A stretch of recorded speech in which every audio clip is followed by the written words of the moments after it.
Hey guys, Matt here. This is my review of The Flash. This movie is directed by Andy Muschietti, who previously directed Mama. This movie stars Ezra Miller, Michael Keaton, and Sasha Kelly. The plot of this movie is The Flash, the fastest man alive, wants to go back in time and save his mother, who died when he was a young boy. But in doing so, he ends up changing not only his future, but also the entire timeline of the DCEU. When I first heard they were making a Flash movie, I was on board because just like Spider-Man and Black Panther in the MCU, this was a character that was only given an introduction in a much larger movie. But you give this character his own 2-hour movie.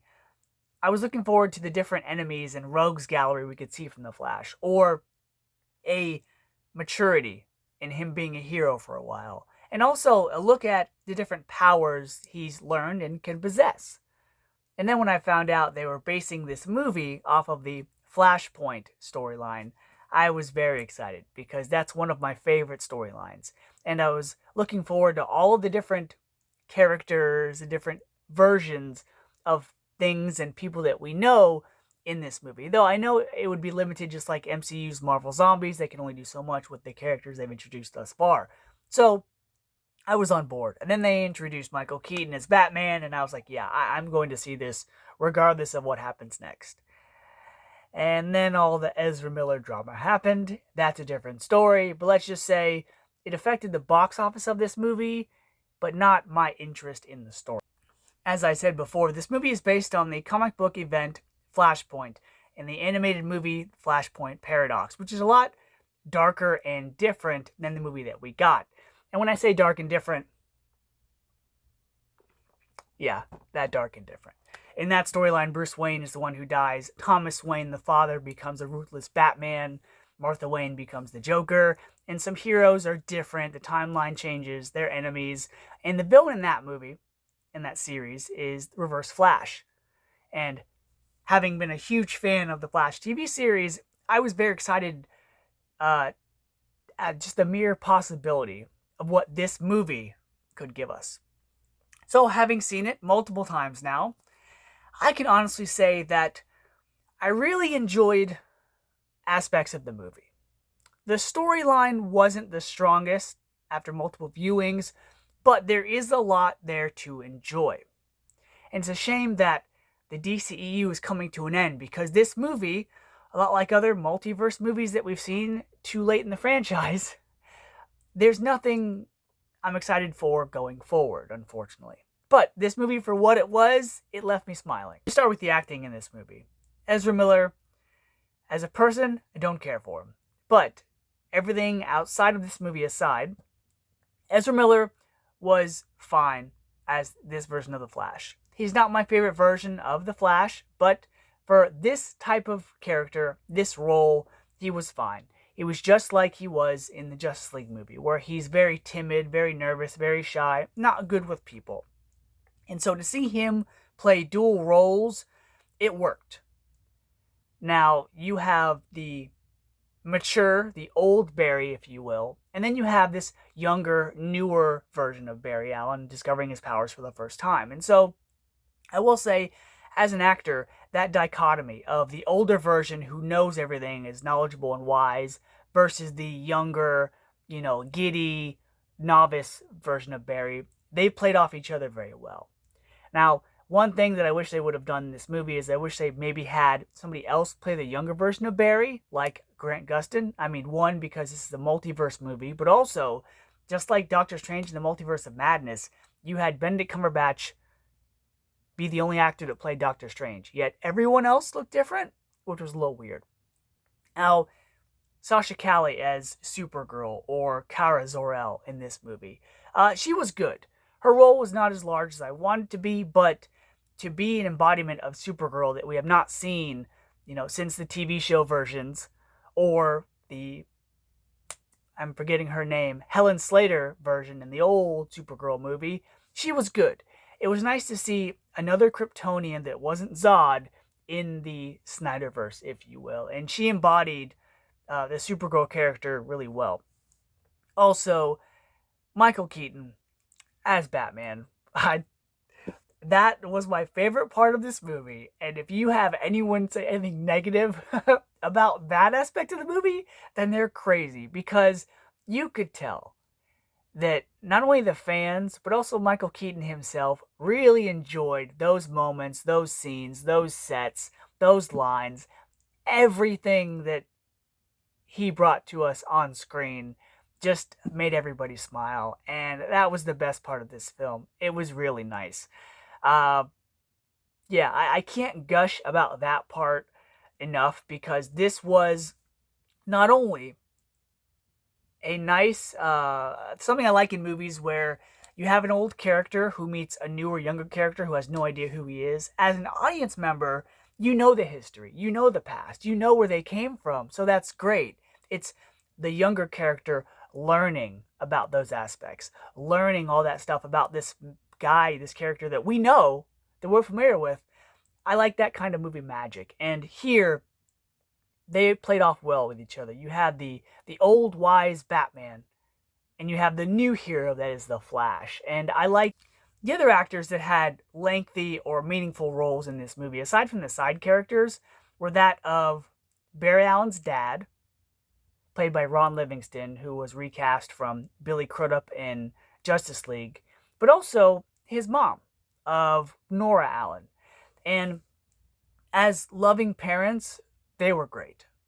I was moved by every single scene that had them in them, because you believed them. You believed they were a family, or they were individuals torn apart, or they were, a group that longed to be together. And it was very touching. I just wish the parents had more to do in the movie, because after all, the plot of the film was for Barry Allen to go back and to save his mother and save his father from his future, which I'll get into in a little bit. As far as the side characters go, they're really just one-note characters to have in the movie. That way, whenever we see different versions of them, you're like, huh, okay, so that character becomes that way. Or, they're a person in Barry's life, so we have to carry them over to the future or have them in the past. But a lot of the side characters just were forgettable, or they were silly. And just like with every time travel movie, Back to the Future has to be referenced. And of course it is here. And one thing I did like about the film is that because the past and the future were changed, the timeline, society, the environment was also altered. And in this movie, you have Back to the Future brought up, but Michael J. Fox did not play Marty McFly. Instead, it was Eric Stoltz. And then you get this chain reaction of movies and actors where Back to the Future is different, Footloose is different, and Top Gun is different. And that's all I'm going to say. That moment was nice. That was the only part that really didn't play into the plot of the movie that was dialogue that was enjoyable. The rest of the dialogue and the banter and all the stuff involving Barry Allen and other characters or himself that were just about nothing and was silly, that part, all those could have been taken out of the movie. Because this movie focused on so many little conversations, little things, little inside jokes, when it should have been dedicated to the plot. Now, let me get to the plot. So, Barry Allen goes back to save his mom. That's the plot of the movie, that's the crux, that's his whole goal, that's what the movie is built around. That and Michael Keaton is Batman. Essentially, that's what this movie was built on. However, the movie focuses on one of those things more than the other. Now, if Barry Allen's supposed to go back and save his mom, that's what a good majority of this movie should have been built around. However, he goes back, saves his mom, and then MacGuffin 1 happens, MacGuffin 2 happens, and the whole mom past storyline is dropped and forgotten about until the end of the movie. And it was really disappointing. It's like if this character wanted to accomplish this goal so bad, they should have focused on that. But they didn't, because they wanted to cram in all these feel-good moments, all this time travel mulligan stuff. They wanted to show you how different this world was. And it's kind of like, so if the goal was one thing, how did that alter all these other events and characters and timelines and things? And so that aspect of it was really confusing and then frustrating, because the movie could have focused on one thing, but instead it tried to cram all this stuff into one movie, and it was too much. As a solo film, as his first solo film, this should not have been the plot of this Flash movie. This should have been just like Spider-Man or some origin story involving the character of Barry and his family first, and then go back in time, and then do the time travel, and then introduce the multiverse. Because just like every multiverse movie that we've got, ever since Days of Future Past, it kind of seems like the way you want to make a blockbuster movie and have all these feel-good moments and nostalgia and bring in all these cameos and old actors, introduce them to new actors, that's like, you want to make a quick buck? Do it that way. And that seems to be the trend, because you got that, you got Scarlet Witch, Multiverse of Madness, No Way Home. All these multiversal things is great on screen for that experience and that moment, but unfortunately, those moments don't last. The storylines go nowhere. And that's the same thing here, is why bring us all this cool stuff when you're not going to use them, utilize them, carry them going forward? All the cameos in this movie was really nice, and I was really excited to see certain characters pop up. But unfortunately, the DCEU is at the end of its franchise, and I just don't know what to look forward to now. This was really cool, but if it's not going to last, why give it to us? What I'm about to say is, we got to see other versions of Batman and Superman, which was well and great. But if you're going to include Wonder Woman so heavily in this DCEU, why not give us more of her? It's great that you honored the past Batman and Superman, and even had Supergirl in this movie, but you kind of are throwing some shade at Wonder Woman by not incorporating her more. I mean, we got 2 Wonder Woman movies, and yet we got her only a little bit featured in this movie. So, where was that? Also, this film did a really good job of having poignant moments. Where you had, at the beginning of the movie, you had 3 characters telling Barry, let go of the past. Live your life. You gotta let go of stuff.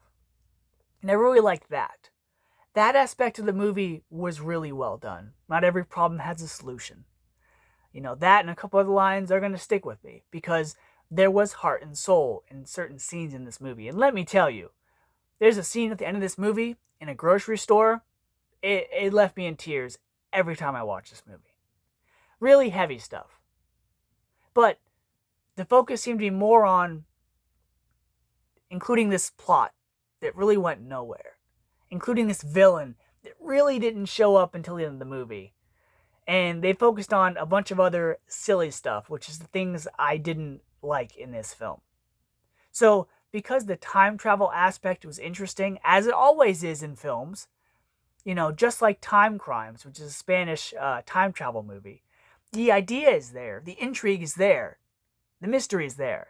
But if the plot doesn't go anywhere, if the characters are not interesting, if you're not really caring about what happens to them rather than, you know, what's different or the environment or the events and stuff like that, then there's a problem, because then you start to not care. You look for smaller things. You look for things that don't really matter because the plot doesn't matter. If it's all going to be over in an instant, why should you really invest yourself in it? And that's kind of how I felt with certain aspects of this movie, is if they're not going to go anywhere with it going forward, then yeah, this moment in time was nice, no pun intended, but why should I care? Why should I get my hopes up for something that you're not going to deliver on?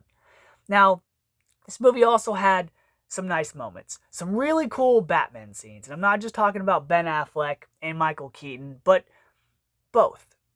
You had really cool moments for old Batman fans and new Batman fans. You had really funny lines that hark back to nostalgia. You had really cool scenes, including one of Kara Zor-El and her hand, and how in the sun it rejuvenates and gets stronger. You had a lot of cool moments in this movie, but the focus was on not enough of them and more on the silly, the time travel stuff. The silly banter between the 2 Barrys. Just stuff that really didn't matter, and it really hurt the movie. The music was really good. Hearing Danny Elfman's old Batman score along with a couple other tunes in this movie It's really good, and it really pulls in your heartstrings. But because the plot wasn't very strong, the villain, there's a villain, but because they don't really build towards that, and it's all like, boom, third act villain. Like I said before, nostalgia, feel-good moments, and member berries can only take you so far with a weak plot. I mean, hashtag spaghetti problems, hashtag Back to the Future. So, because the idea is there, but the execution really wasn't, and with all of the things involving Ezra Miller and this being a movie that was shelved for 2 years, you could really tell, because a lot of the CGI was bad. There's a scene where you have Barry in this Chrono Bowl type thing. It's like how they represent the Speed Force.